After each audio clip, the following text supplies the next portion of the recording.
friends, I'm Rick, and this your seat at the table. I got little Missy here wandering around down by my side. Yes, you would. Yes, you would. I got the door open. I got the door open a little bit over there, so she can wander out to the rest of the house if she wants. She just keeps following me right back in here. Anyway, right? Let me switch there. So every now and then I do a video like this, and it's one of those videos where it's hard for me sometimes because I'm trying to put into words what's going on in my head, and then sometimes it gets a little jumbled in my head because I'm at that age where, if I don't write some notes down, I will forget where I was, and I'll forget what I thought was a great idea or anything. Anyhow, there's a Facebook channel that I am very privileged and honored to be a member of. It's a group of people that are really die-hard game enthusiasts, and more important, they want to understand how and why, the mechanics behind the mechanics of gaming in general. And this leads to some pretty in-depth and pretty detailed and pretty out there conversations sometimes. Intellectually speaking, they come up with some stuff that I just go, ooh, and I got to think about it, which is an awesome thing. That's the meat in life, is having things that make us think. So many people have gotten so used to not thinking. It's so easier to just to follow the routine, right? Anyhow, they started talking about this. They were in mid-conversation when I caught on to one of the videos, and I've been trying to go back further and further in some of the videos that was on the channel to discover where this originated from, because it's an interesting subject. And in large part, the video is going to be about how I role play, how I play. That the conversation is around these 4 dimensions of play. There's the first dimension, second dimension, third dimension, fourth dimension. One of the hardest parts for me originally is to understand the context, the content, but the context of what they're talking about. I got parts of it, and then as I watched more videos, it started to sleuth out what I thought they were going on about. And I still am 100% confident of it, which is why I tend to be a little shy about putting videos up, because I could be a blowhard, and I know it. I know I can blather away and just for the sake of blathering, and I get that. So one of the things I sat down was early this morning. It's about 10:30, going 11. It is Sunday, the 26th, I believe, or 27th, 27th, and I had to take the wife up to the shop, to the office. Every 2 weeks, they pay her a little bit of money on the side to come in and clean. So she went up, cleaned, changed, took trash out, that kind of stuff, mopped and dusted, etc., etc. And I went ahead and took the opportunity to mow. Now, what y'all may not know is I been under some pretty heavy weather the last 2 days, and Friday night was a Lulu. And I was actually scheduled to go out and do some jobs Friday night, but I chose not to. And I'm glad that I did, because A, the sewer plant was down in one area near where the one tornado did a lot of damage. And who's to say I wouldn't have been in that neighborhood when that crap happened. And another one was close enough I'd be concerned. And it went on all the evening. And my job was in a town about an hour and 10 minutes east of Des Moines, so that I had to drive all the way there and then deal with being there. And they were middle of the damn tornadoes rolled through their area too, about the same time I would have been there. So I'm glad I chose to stay home, right? So I don't have that luxury this evening. I have 3 jobs that I have to do this evening. Normally I would only schedule 1, and it's in part because I'm still trying to catch up jobs from the last month and all the truck repairs in March, and it's been a deuce. I just can't catch breaks. At least it feels that way. So I only put about 44 hours in this past week. I did 60 the previous week, and look on par for 50 plus this week. So I've already been up the shop, and I mowed, and I went ahead and mowed even though everything was a bit wet. It was needed mowed bad, and the wife clean. And then I've come home, do some videos, take a nap, get something to eat, and then make a cooler up and leave around 6 p.m. this evening, and come dragging home 4 in the morning, whatever the hell it takes. And then I have most of tomorrow off. I plan to go out tomorrow evening, but I'm thinking I'm not going to because it's so hard. It's so hard to be out on these all-nighters, right? Anyway, now I'm off onto a tangent. This way, talk about. I mean, I can go off on tangent. So we're going to talk about the 4 dimensions of play briefly. And I was at work. This is where I got sidetracked. But I was at work this morning, waiting for her to finish up the last of her chores, and so I jotted down on a post-it note a very basic idea of what these 4 dimensions of play is in my mind. 4 dimensions of game. The first dimension, the very basic, very benign, least thought intensive systems. A lot of those would be, I hate to say this, but most of your card games fall in that 1D category. So do board game. You know, playing games like Monopoly and Risk and Chutes and Ladders. They all fit in that 1 dimension. They don't take a lot of brain work. Anybody can sit down and play. And most people will have no qualms of sitting down once in a while and actually playing one of these kind of games, because they don't find any stigma attached to them, or at least in their mind they don't. And then there's no weird stuff going on there. Them there demons and devils and fairies and right? Because I've run into them folks before too, and I got them in my family. Lots of them in my family. Anyhow, so that's your first dimension. Is the way I looked at it would be things like board games set in a casual setting. The second dimension, what I most think of as a normal game evening. You get together with your friends, some associates. It's a casual setting, generally speaking. You're focused on having a good time and a good evening and being entertained and entertaining other people in your own way. Your level of play at the table is not necessarily intense or deep, but you do your part, you participate, you elaborate and abridge as necessary. I find that there's a lot of players that fit into this category.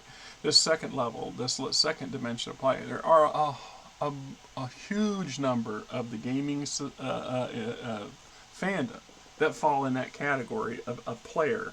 And most game sessions, most play, whether you're sitting down and playing your favorite war game or your favorite role-playing game or whatever, and you're focused more on the environment of having fun and having an entertaining evening with your friends and just enjoying yourself than you are on being deeply immersed in what's going on at the table to the exclusion of everything else around you.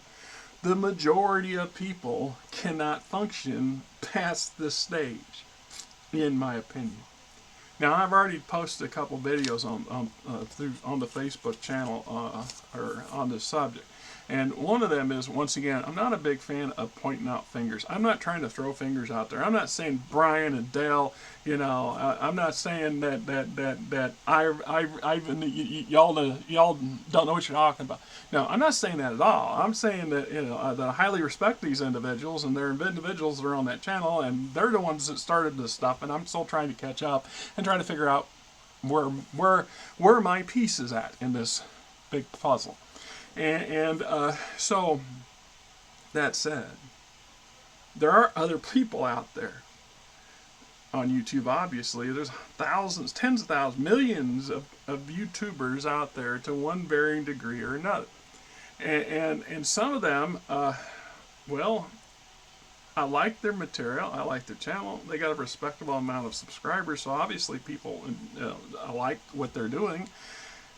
At the same time, I have a problem with this particular one individual, and I think I choose not to throw his name around out here because I'm not really trying to point out fingers. But his whole MO His whole MO is looking at other people's videos, reposting them with a little picture-in-picture image of him critiquing or basically destroying and tearing down everything in that conversation or that other person's video in relation to the gaming environment, because it doesn't fit his narrative and it doesn't fit his belief in four-dimensional play. And we'll get to the 4 dimensions.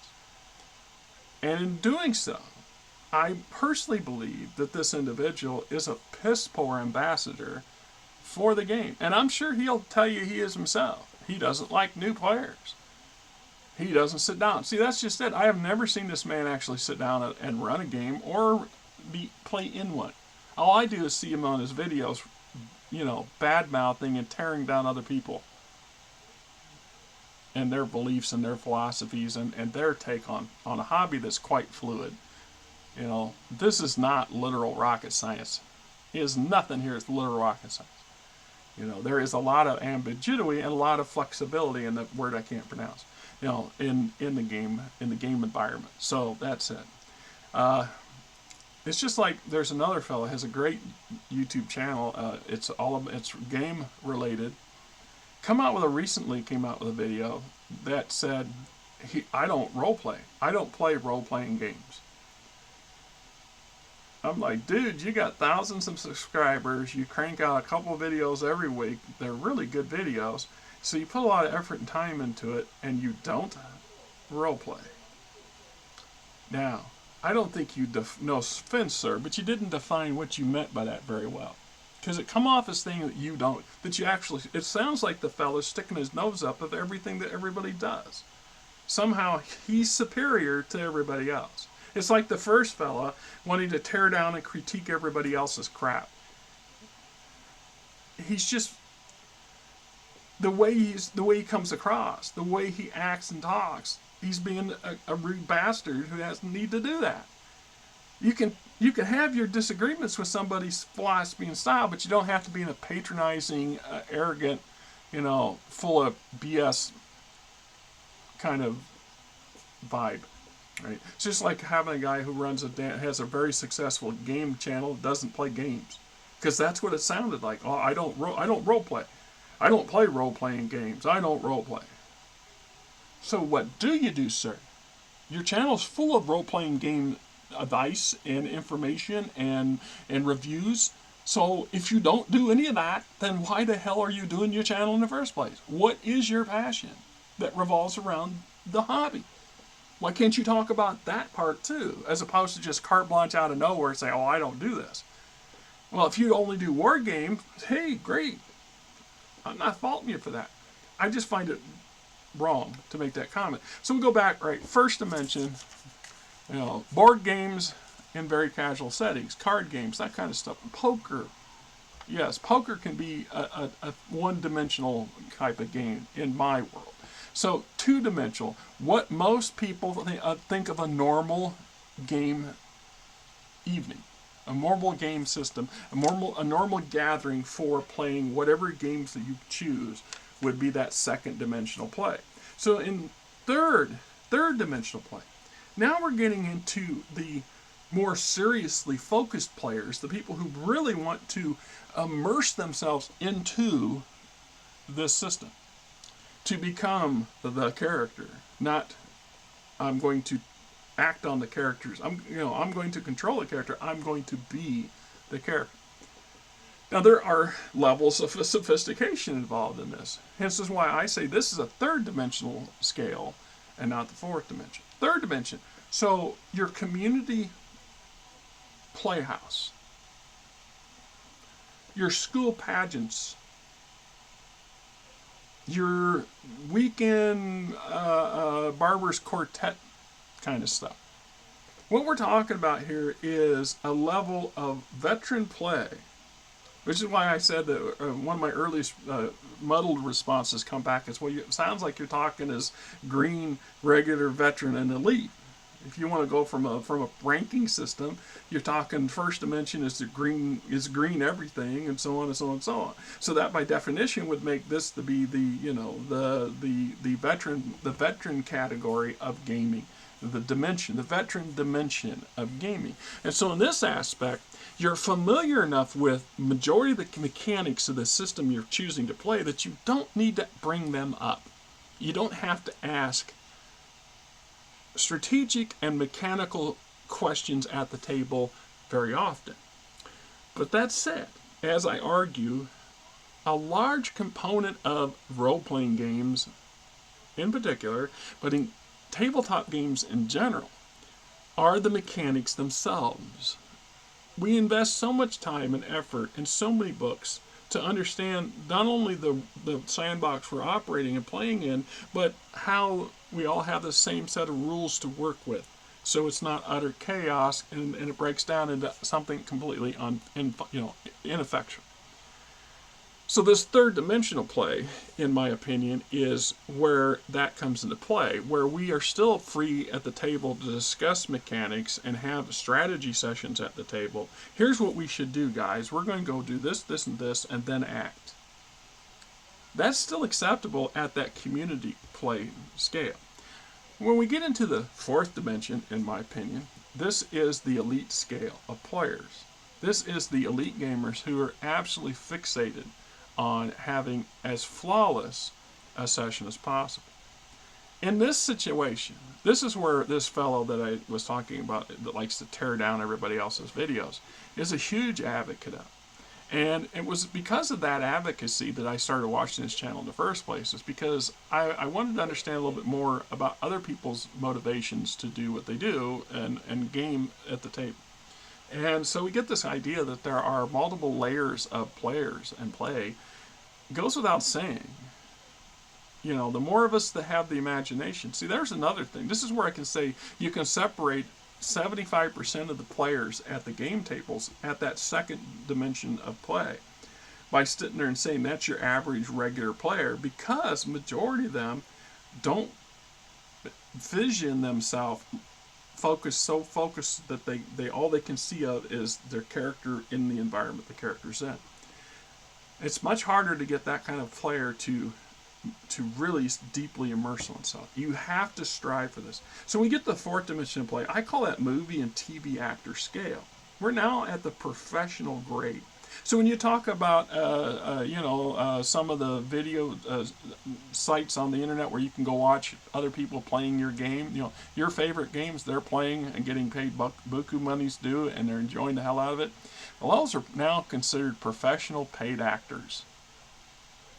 Prove me wrong. Tell me I'm not wrong on that aspect. So, you know, that group of fine folks that have some really good successes in the D&D field with their video, their take on and I know the name of the damn channel and the people too. Watched quite a few of their episodes, although I tend to not watch the entire 4-hour-long episode because I'd rather sit at the table and play. But there are some very colorful and very articulated players.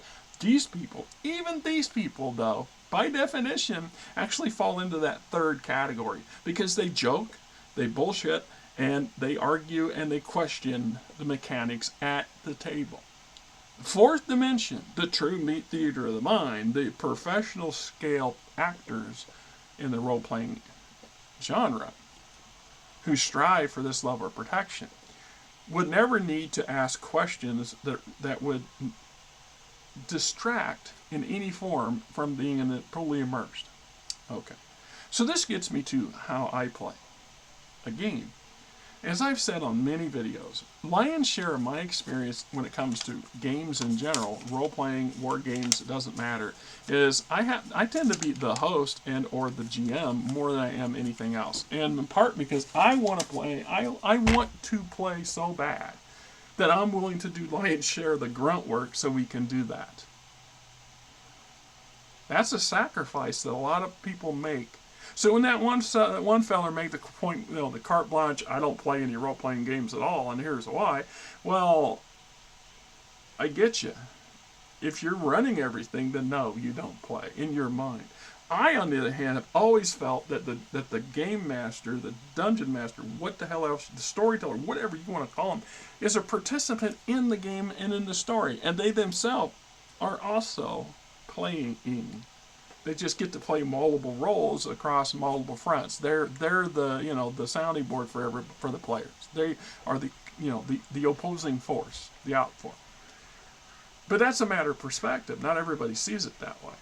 So when I come into a game, first things, all 4 dimensions are great.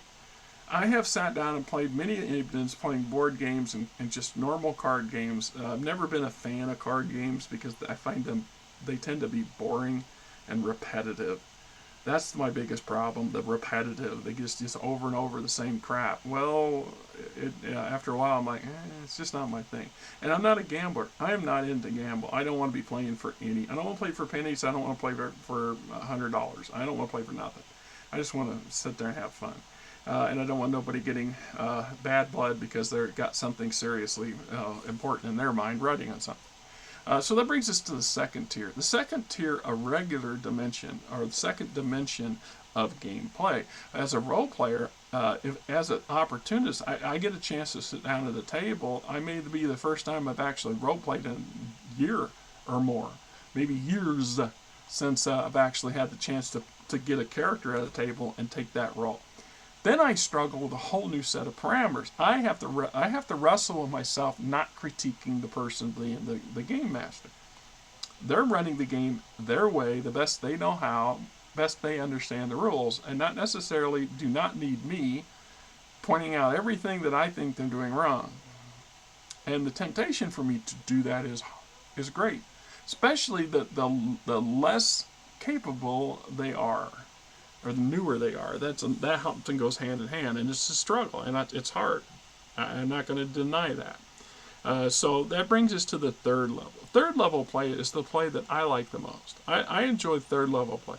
I do like to get into character. When I talk about my character, I'm talking about my character from the character's perspective, in that character's mind as best I can. What I don't have is I don't have those acting skills or those predestination skills that some folks do. So I can't sit there and just stay in a character voice the whole time and I can't. I've never been able to do that. Part of me is I could do it for a little bursts of time. More than likely, what I do is I try to get a quirk. I try to develop a quirk or some punky saying that my character I envision my character having picked up or learned or just becomes that. At that point, that kind of stuff. So I had a character that, every time he got done saying something, he turned and spit, because that's what he does, kind of thing. Everybody got disgusted by it, but they also got used to it after a while. And it became a thing, right? And that was all I needed to do to make my character stand out, both for me and multiple other characters and for the table that I'm sitting at. So that's a level of, that's that third dimension. That's a level of immersion. And my character, so whenever possible, I'm veteran enough of a player, I'm experienced enough as a player to be confident to sit there and be able to coach some of my mechanics. So when I'm looking at a space that's, I don't know if my character can jump that space or not. I'll have my character will turn and go and says, I don't know, man, that's an awful way. That seems like an awful ways. I don't know if we can make that jump. I don't think I want to make that jump. Anybody here think you can make that jump? You think you can make that jump? Great. So we're trying to coach it in such a way as I don't know if I have enough what I need to make it or not. So is this a leap of faith thing, or as a group thing, we're going to work out a problem-solving scenario to get across the damn gorge or whatever it is. And so that's with the open mind that if we need to sit down and look at the next guy over who just maybe is a new player or a newer player or just a regular player who isn't used to playing at this level of play and is going to throw a wrench into our level of immersion because they're going to jar us out of this on a regular basis. This means when we get to that fourth dimension of play, I don't think I have ever successfully participated for any length of time in a truly deep immersion version of a game where it's as if you're working off of a script and no outside any kind of interference whatever. So everybody's in character. all the time, 24/7. And if you have a problem, you best be able to figure out how to ask that problem in a character way, so it doesn't come off as being fake. And that's hard to do. It's usually given assumption that when you get to this fourth dimension of player, or this elite mindset of player, you're going to need to have veteran players. It's going to be a rare, regular scale player, regular, normal player can sit down and not cause that thing to go off the rails right off the bat. So even when you watch these groups participate in this fourth dimension attempts to strive to get what they're trying to get at, it isn't always successful. And they know it, and we know it. Once again, though, I'm not going to sit there and watch a 6-hour or 5-hour long game session unless I am, I don't know, I'm bedridden and I don't have nothing else to watch, because there's other things I can do with them 6 hours. I mean, I would love to play that game, but not that kind of, sit there and observe kind of stuff. So, that kind of said, I don't know how y'all participate and how you consider when you role play, when you game. And as a gamer, as a total gamer, a person who loves all kinds of games, including video games and board games, card games in some scale, that said, I have to keep in mind what other players at my table's capabilities and preferences are. And sometimes it's not clear. It's not clear. You can have a player who's just a regular player, and they get upset when, or you get upset when they're not taking the game serious enough, and that can be a problem. The other problem is, once again, is going back to one of my earliest comments in this video, is being a good ambassador for the hobby. The hobby is in an upsurge right now in some areas, and a downswing in other areas. There's certain parts of the game hobby that's taking it, mostly because the corporations that own and control them are slowly dismantling themselves, whether they're on purpose or not. It's yet to be determined. Where other game systems are actually on, they're on the rise, and their popularity is growing, and in part because of actions of their competitors that have driven a large chunk of their player base to look for other pastures. Price is just one of that component in that. But the fact is that you might experience most players at your table being in that second dimension category of just being regular. And in order to have an actual functioning fourth dimension gameplay, you can't have those folks at your table. And I get that. That's one of the things that early fellow that I said that likes to tear down everybody, he repeatedly says that over and over. That's his justification for never having a new player at their table. And my belief was, I can fully understand where he sits and why he feels that way and why he may say that. What I don't understand is, what expectations does he have is he so confident that his small select game group is eternal, that at some point somebody's not going to drop out or die or whatever, and then you need to you want to bring another person in, or there's at no time in your life you've had other people who come up who really want to play, really want to be involved in your deep level game session, and you choose not to. There's Frankie back there.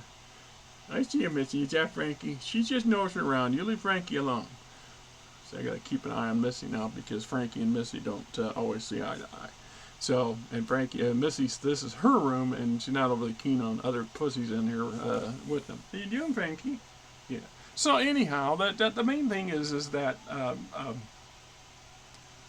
this is an ongoing theological or a philosophical conversation in some aspects for these folks, and the level of in depth to it is I'm still struggling with where we're at with a lot of it. They're talking about having some kind of forum where a number of them get together and talk and discuss this, on a video, which I look forward to see them do it. The concept is, how do you play? And I find it interesting or amusing sometimes when I hear some people go, "Oh, I don't play those role-playing games at all. I don't pull the." Meanwhile, they're huge avid fantasy football players. So you're not into gaming, but you spend how much money on a month for your fantasy role playing league? Well, you're not. I'm not a fantasy. I'm not a football player. No, you're not. You're playing at being the manager of a football team, or the coach, or both. They don't like to hear that. They don't like to hear that fact, but it's the truth. It says you're not doing anything different than anybody sit down at the table plays Dungeons and Dragons is doing. No, you're not, dude. You're not. They're just doing a whole lot more than you are, is all. But the point is, it's the same crap. So when you sit there and you don't have any tolerance for the newer players or for the less savvy players or for the average players, majority of players, they don't want to spend that much effort. They don't want to immerse themselves that deep because it's a lot of work. Not everybody can pull it off, and for some that's an utter struggle, and you will drive good people away from your table and from the hobby if that's the only way you will interact with them. And once again I go back to that individual and I say, shame on you, sir. Shame on you. Shame on you for your attitudes towards everybody. Everybody. Every video you do, sir. Everybody you do. You're an a-hole and you get your rocks off on it. And you don't need to be. You don't need to be to get your point across. That's the sad part. You're just getting your rocks off by tearing other people's stuff down. Because I think that's, on the end of the day, you can't find original material on your own. You don't have to like it either. It's not like you watch my channel anyway. My money says you don't. I could be wrong. I'm often wrong, right? Anyhow, role play the best you can as you play. And if you sit there and you are a war gamer, for my Battletech fans, I don't roleplay. And those of you who are in Battletech for any length of time understand that MechWarrior is the role-playing game variant for Battletech. That said, you still playing a role-playing game in a way. You're taking on the role of a commander and or a pilot of a big stompy robot on a map and moving it around. Define it however you choose to define it, but change the facts, the realities of the world don't change nothing. You two, sir, are playing a game. The question is what dimension, what dimension of play are you? That's the question.